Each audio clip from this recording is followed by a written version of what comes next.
Hello and welcome back to Trigger Happy Havoc. Then it's not true? Of course it's not true! How dare you try to link me to that creepazoid! And another thing, the police and government and society in the outside world are totally powerless! I mean, they just let this idiotic bloodthirsty maniac go buck wild all over town! Sure, I'm a bloodthirsty maniac, but life is pain, right? To live is to hurt other people. Please put your tongue back in. It's a necessary evil if you want to survive. The act of living itself causes pain for everyone. Just kidding again! Well, she's kooky. This should be enough to convince you. This murderous fiend is responsible for Chihiro's death. No. You saw an opportunity. A serial killer. You faked their signature, and then you tried to pin it on them. Because let's be honest, it's a really good person to pin it on. There's clearly a motive, so there should be no doubt. A motive? Remember what Monokuma told us? If someone didn't murder and graduate within 24 hours, an embarrassing memory or secret would be revealed. Well, let's assume that Toko's secret was about Genocide Jack. If a secret like that came to light, Toko's life would have undoubtedly been forever ruined. So she had a very clear motive to never have that side of herself exposed. Granted. Interesting. Very, very, very interesting. But sorry, as much as I hate to admit it, I'm not the culprit. No, you're not. But I cannot imagine anyone other than you could murder someone in such a bizarre fashion. Maybe so, but nevertheless, it's the truth. Do you really expect any of us to believe you? Yeah, I could never believe a word you say, you monster. Which is why she's the perfect person to pin it on. The ultimate red herring. Maybe she's totally right about that, but something's still bothering me. What she said. I need to get some more details about all of this. Make your argument. Status of the dead body.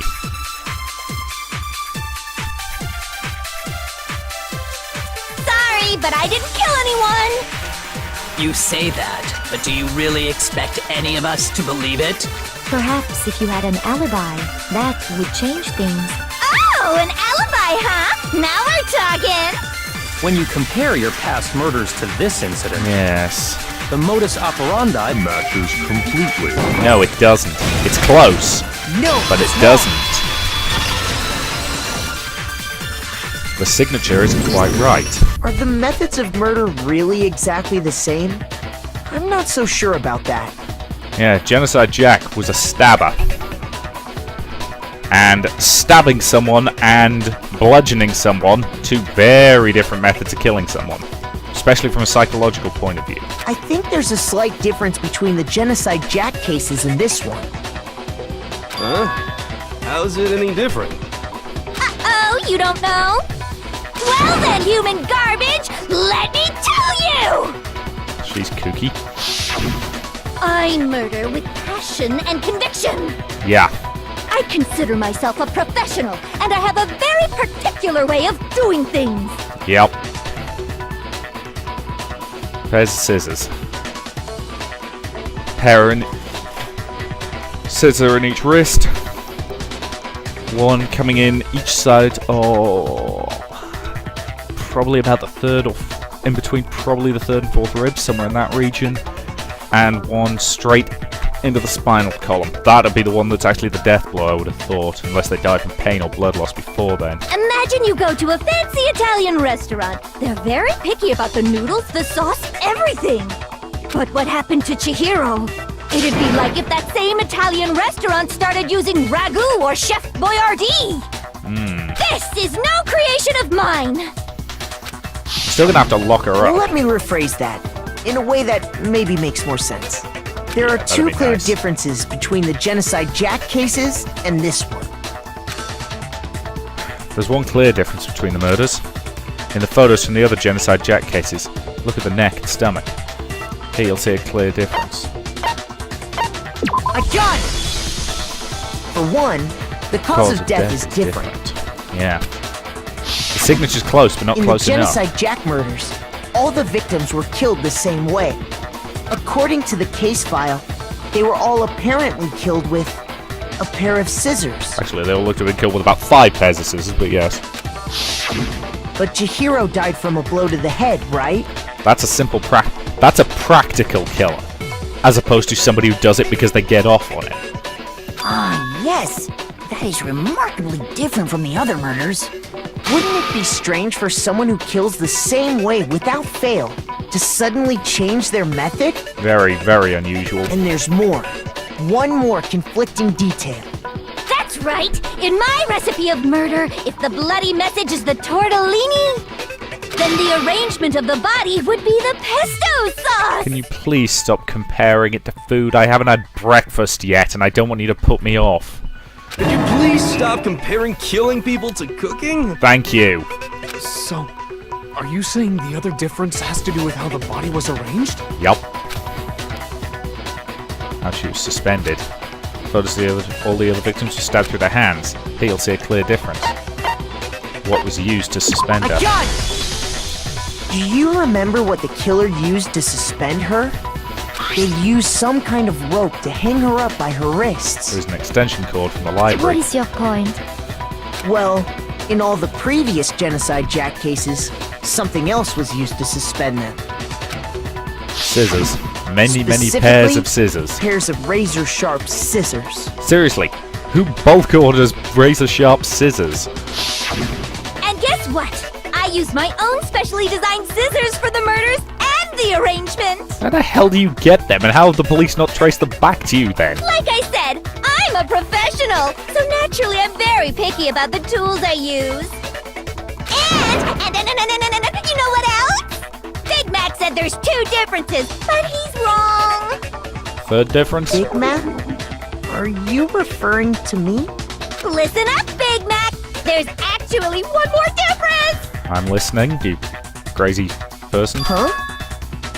My word, you really didn't notice? Take a look at who the victims were in each Genocide Jack case. Were they all male? There's a pattern there, just waiting to be discovered.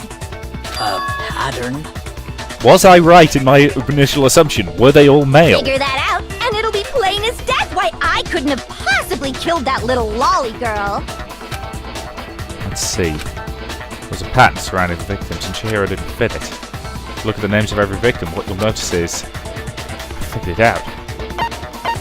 Because Chihiro was a girl. Yes. Is it because Chihiro was a girl? Yes, serial killers tend to have a very specific type. Bingo! Bullseye! Right on the money! What are you talking about? In all the Genocide Jack cases, all the victims had something in common. They're all blokes. Ken Harada, 32. Tetsuhiro Honda, 17. Shoji Gauku, 23. Kano SC, 14. Takeshi Yoshida, 30. This is the problem with not knowing Japanese names, but yeah, they're all male. They were all guys? That's right! The people I killed with such passion and conviction are all adorable little men! I can't believe I said it! I'm so embarrassed!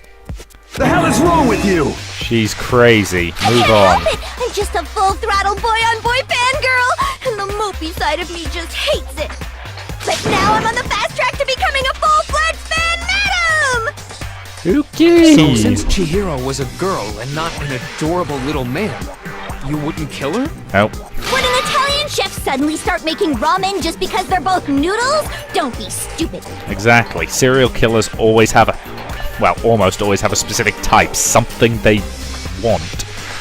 It's usually related to something that's in some way caused problems for them.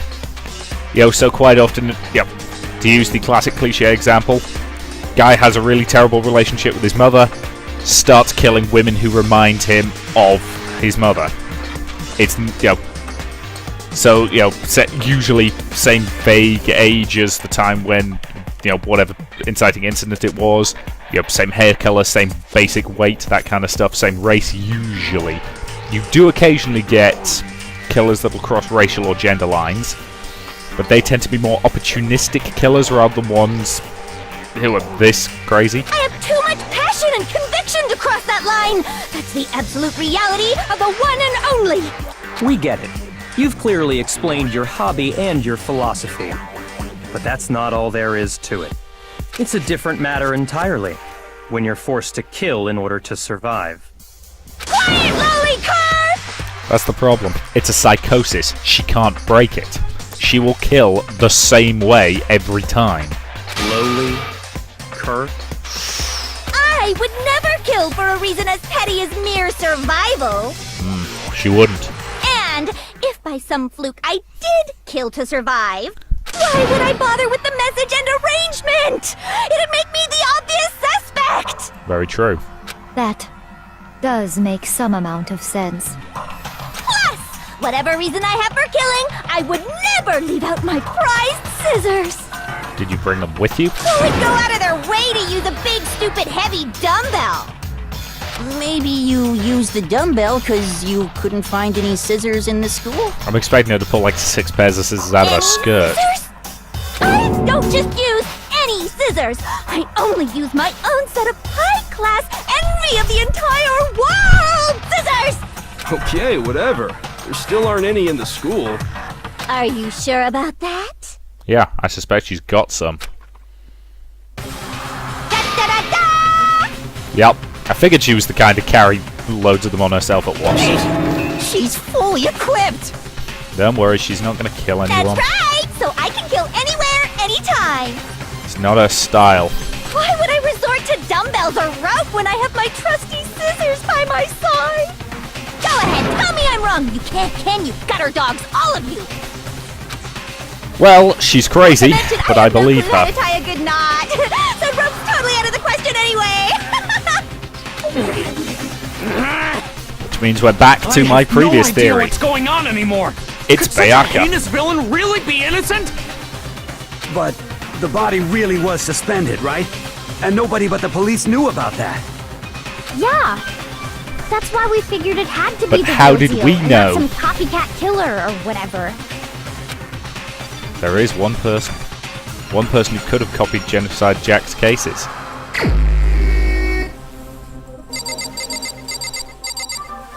Oh, I like the fact she's actually labelled as Genocide Jill at the moment. That's cute. You Here's knew. my answer. Byakuya, it's possible you could have found out, isn't it?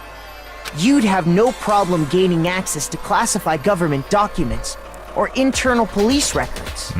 Plus, you'd already looked through the Genocide Jack file before this all happened, hadn't you? It's coming back to bite you. Are you saying Mr. Togami did it? Yup. Then, the reason he pushed the theory of Genocide Jack being the killer so hard was because he wanted to pin the crime on her. Yup. So, he rearranged the scene to disguise it and make it look like I put my stamp on it. The adorable glasses man was behind it all. Oh, I'm on fire! Well, You are Byakuya, really crazy. what's your response? We're gonna have keep an eye on her. In fact, I wouldn't be surprised at all if she's the next victim. I see. So now the suspicion falls on me. Then I must ask, when would you say I began acting suspicious? Surely you must have an answer. Looking back and thinking about it now, the way you were acting right before we discovered the body was a little strange. And the locker rooms. They're suspicious. Very suspicious indeed, wouldn't you agree? Suspicious. Seems nobody searched the locker rooms. Let's start with the girls' locker room. You wanted to go to the girls' locker room right away, right? But since you're a guy, I should have naturally thought of the boys' locker room first. Is that what you want to say? The victim was Chihiro, a girl. Hence why I said we should check the girls' locker room. Nothing strange about that, I'd say. on the contrary, there's something very strange. Okay then, what's so strange about it? Door Go locks. ahead, share with the rest of the class. There's a clear contradiction in what he just said, but I need to make it clear to everyone. Oh, for God's sake. How many new elements can they add? Truth flashback. If you aim at a weak spot and hold down the left mouse button, then you'll memorize that weak spot. This memorized phrase can only be shot once as a single truth bullet. If you shoot or change the truth bullet, it will disappear from your truth cylinder, but you can use this flashback feature as many times as you want. Don't seem to have the answer to a lie or contradiction in your loaded bullets. It might be wise to memorize a different weak spot and use that to make your case.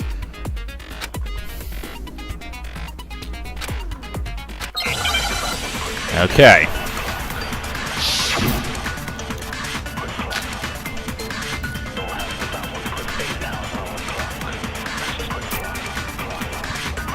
So, you said Byakuya was acting kind of weird before we found the body. But he was acting weird... how? If you're presented with the opportunity to check out the girls' locker room, You absolutely take it! That's know you're a weird, natural right? reaction for any guy! The it victim isn't. was Chihiro. Who was a girl. How did you know that? That's wrong. How did you know the victim? I'll tell you what's so strange about that. Because up until we actually discovered the body, we couldn't have known who the victim was. So your claim that you went to the girls' locker room first because Chihiro was the victim doesn't hold up. Bingo. I see. That's a good answer, I must admit. Interesting. Very interesting indeed. But your reasoning is still too weak. Huh? What's wrong? Is that it? Surely you've got more than that. Go ahead. Show us. The killer was a bloke, and I can prove that. What's with his attitude? It's like he doesn't even care. I've got him cornered, but he's acting like it has nothing to do with it. What's the matter? You're not finished already, are you? There must be more to it. That is called arrogance. That is the man who's cornered, but who's so arrogant he doesn't realize it. It's the reason lie detector tests don't work. Because lie detectors measure stress rather than lies. And it's entirely possible for an innocent person to get really stressed, or a guilty person to be completely calm. Especially if they're an arrogant prick who's so convinced they'll get away with it that it doesn't even concern them. There is. I think. There is more to it. Think about it. We just talked about the differences between this case and past Genocide Jack incidents. The proof you're looking for is hidden in there.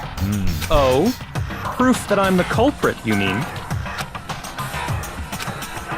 Differences between this case and the other Genocide Jack murders. The evidence that proves Bayako is responsible is hidden in there. What could it be?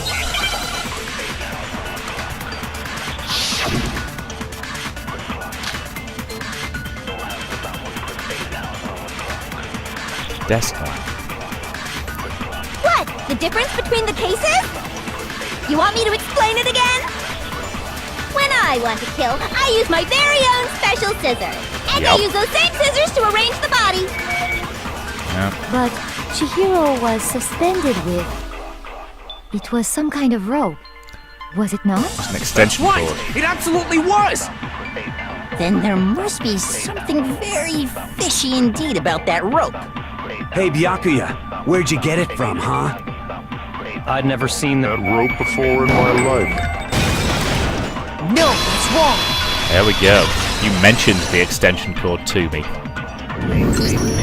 Actually, I'm pretty sure you have seen it before. Because, you see, that rope, or should I say, that extension cord? What? An extension cord? See, this is why you need to actually check the body, you guys. Byakuya, you've used the extension cord in the library more than once, haven't you? And the same extension cord that was in the library all this time went missing after the murder. And there's no way someone who uses that extension cord as much as you do wouldn't discover that fact. And Byakuya must be the one who took the extension cord. I can't imagine any other possibility. Yes, he's over-egged the pudding. That's really what you And think? buggered up the signature. Then your conclusion is something like this? I killed Chihiro in the girls' locker room, then hung her up and wrote that bloody message. Nope, I intentionally made it look like Genocide Jack was behind it. not quite. Is that about right? Not quite. He's doing it again. He's totally calm, totally unconcerned. As if he's not even involved. Wait, not even involved. What's wrong? I asked you if you think that's what happened. Hell yes, that's what happened. So that's it, right? Byakuya is the killer. I don't disagree with not disagreeing. He kept calling this a game, right? So he'd be totally willing to do something like this to win. Sorry, but could we hold on just a second? I think we need to talk about this a little more. Agreed. Do we really need to? We've already decided who did it. No. I know, but still. Something about this case still isn't There's quite adding something up. that's still bothering me. Is that right? And what, pray tell, is still bothering you? The murder location. I killed her in the girls' locker room, then disguised my crime. Specifically, I dressed it up to make it look like it was the work of a homicidal psychopath. What about all that bothers you? Wait. Something's not right. It was found in the locker room, but does that mean... Can I really just accept what he said as the truth? No, I don't think so. I got it! You say you killed Chihiro in the girls' locker room, right? But you didn't. But are you sure about that? Isn't it possible that the murder took place somewhere else? How disappointing. What kind of question is that? Even in the world of disappointments, this is a true letdown. Shut up. She was found dead in the girls' locker room. There is absolutely no question about that. Doesn't mean somebody couldn't have moved the body. How could the scene of the crime have been anywhere else? Well, I think it's entirely possible that she was killed somewhere else, then carried there later. Along with the rest of the murder scene. Yup. The rest of the murder scene? Oh, yes. That was awfully specific. Please tell me you have a reason for saying Coffee stains. I believe I do. Posters. Hey, Bayaka, did I just take you off guard? When the story suddenly moved to the crime scene, Byakuya had been so confident up until now. They never realized the actual scene of the crime could have been somewhere else. Don't just move on without permission! What do you mean she was killed somewhere else? Come on, Makoto. If there's any chance the murder took place somewhere else, let's see the proof. Evidence that shows the murder took place somewhere else. Something switched between the boys' and girls' locker rooms.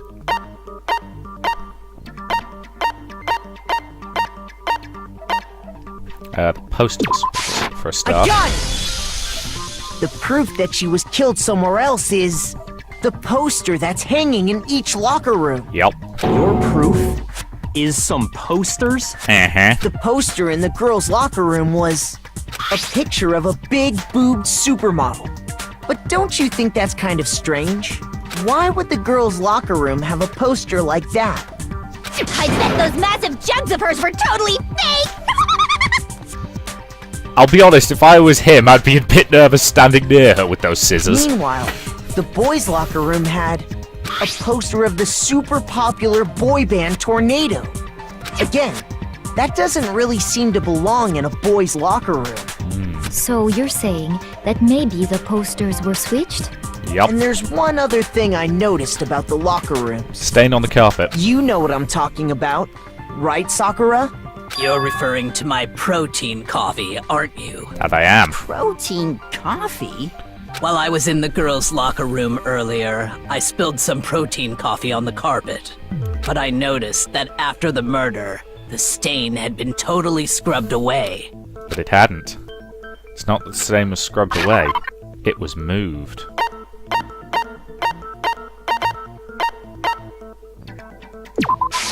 I got it! The stain on the girls' locker room carpet wasn't scrubbed away. In fact, I found it on the boys' locker room carpet. Oh, yes. That's definitely the stain from my protein coffee. Then, does that mean that the carpets were switched too? Yup. But why would anyone do that? To move the scene of the To crime. move the murder scene from one locker room to the other. It's certainly plausible, don't you The question think? is why? In other words, in order to completely swap the scene of the crime, The blood-stained poster and carpet were moved along with the dead body. By doing this, the killer was able to change the entire room where the murder took place. I can certainly follow your reasoning, but why would the culprit bother doing that? Huh? Disguise their gender. Why would they go through all that trouble of switching the scene of the crime? Actually, an even bigger question. If the murder did take place in the boys' locker room, then how did Chihiro get in the boys' locker room in the first place? Somebody let them in. To get into the locker rooms, you have to swipe your e-handbook across the card reader device. But Chihiro's handbook should have only allowed her access to the girls' locker room. Which means she had one of the spares. She had no way to get into the boys' locker room to begin with. No, she did have a way, and I can tell you what it was. I highly doubt that. Shut up! I'm telling you, I know how she could have done it. I'm listening, hero. Could she have gotten into the locker room somehow? Yes, because we had those spare handbooks. But why exactly would he have...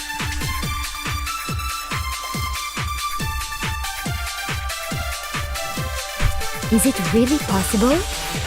Oh, it's possible. Could Chihiro really have gotten into the boys' locker room somehow? Ah! I got it! She must have hacked her e-handbook! No. She was the ultimate programmer, after all. Theoretically possible. I'm sure that would have been no problem for her. No, I don't think that's it. She used the thing that was in the main hall. Yup. Huh? What thing? I'm talking about Leon's handbook, of course. No, that's wrong.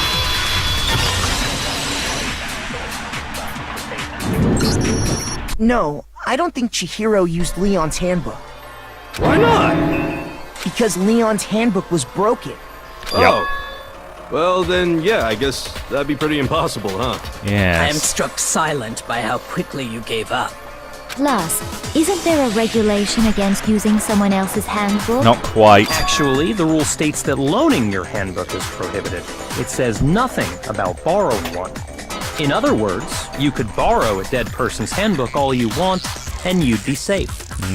Yup. Hit the nail square on the noggin. Yes, thank you, Monokuma. Of course, if it were broken, that wouldn't make any sense anyway. So how the hell did it get broken? So then, she must have hacked hers, like I said. She used her ultimate programmer skills and... Psst! You can't fix an e-handbook. The instant you open one up, a security buzzer starts blaring. So, if she didn't use Leon's handbook, and she didn't modify her own handbook... Maybe Mr. Naegi's initial assumption is just wrong? It seems like there's no way she could have got into the boys' locker room. So I guess so. Okay then, I vote for Byakuya. Wait. Is that it then? Chihiro was killed in the girls' locker room. Back's the one who did it? Really? I don't know what else Hold I on can a do. second. I agree with you, though. I think you're on the right track. Thank you, What the- Kyoko. You finally decide to open your mouth and that's what you've got to say? There's no way she could get in the boys' locker room, right? So, Why are you so sure she couldn't get in? There's still one other way she could have gained access. She went through the goddamn pool, didn't she? what?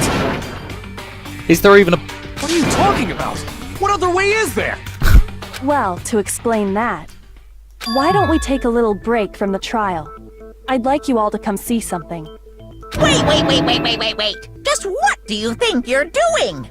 Don't worry. This'll make the whole trial more exciting. I'm sure that thought must please you. Huh? It'll make things more exciting? Well, all right then. I declare an official class trial recess. You are creepy. For real? Now then, what is it you want to show us? It better not be boring or I'll be very unhappy.